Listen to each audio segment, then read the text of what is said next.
ছাদ বাগানে লাল জামরুল গাছে গুটি কলম করেছিলাম। খুব সুন্দর একটা গাছ, অনেক সুস্বাদু তার ফলগুলো। অনেক বড় বড় লাল সাইজের জামরুল হয়, থাইল্যান্ডের একটা ভ্যারাইটি। সে গুটি থেকে দেখতে পাচ্ছেন প্রচণ্ড শিকড় বেরিয়েছে, অনেকগুলি শিকড় বেরিয়েছে। এখন এটা সময় হচ্ছে গাছটাকে এখান থেকে আলাদা করে একটা টবে স্থানান্তর করে দেওয়ার। সেই কাজটা করতেছি। এরকমভাবে আপনারা যারা গুটি কলম করতে চান করতে পারেন। গুটি কলমে আপনার সাফল্যের হার অনেক বেশি।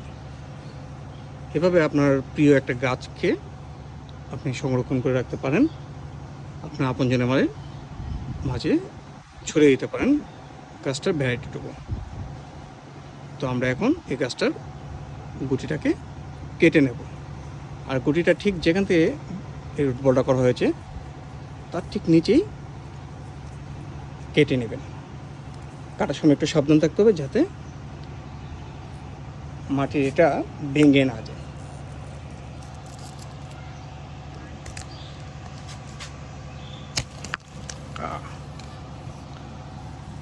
ঝাঁকি লেগে যদি অনেকটাই ভেঙে গেছে, তারপর আশা করি তেমন কিছু হবে না, কারণ এই ডালটাতে দুটা গুটি করা ছিল।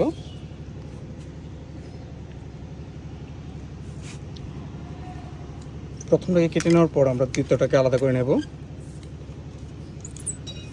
ঠিক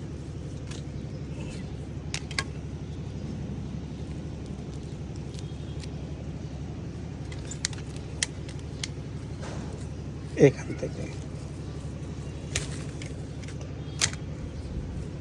এটা তো আপনার শিকড় বেরিয়ে গিয়েছে, এটা ছোট একটা ডালে ছিল।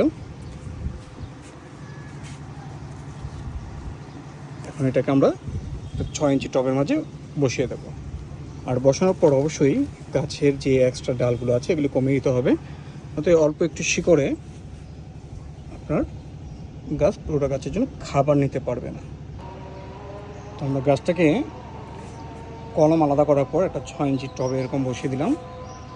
এখন যে কাজটা হবে, এই গাছ থেকে পাতা কমিয়ে দেওয়া। কারণ হচ্ছে এতগুলো যদি পাতা থাকে তাহলে গাছ এই অল্প একটা শিকড় দিয়ে তার প্রয়োজনীয় যে খাবার সংগ্রহ করতে পারবে না, তখন কীভাবে গাছটা ধীরে ধীরে শুকিয়ে যাবে।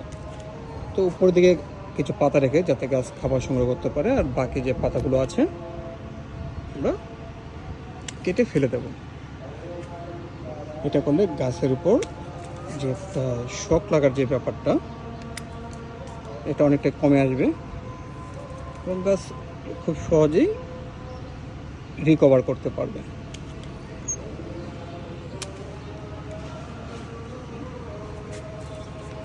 তো এইভাবে আপনারা যারা গুটি কলম করতে চাচ্ছেন, প্রসেসটা খুবই সহজ।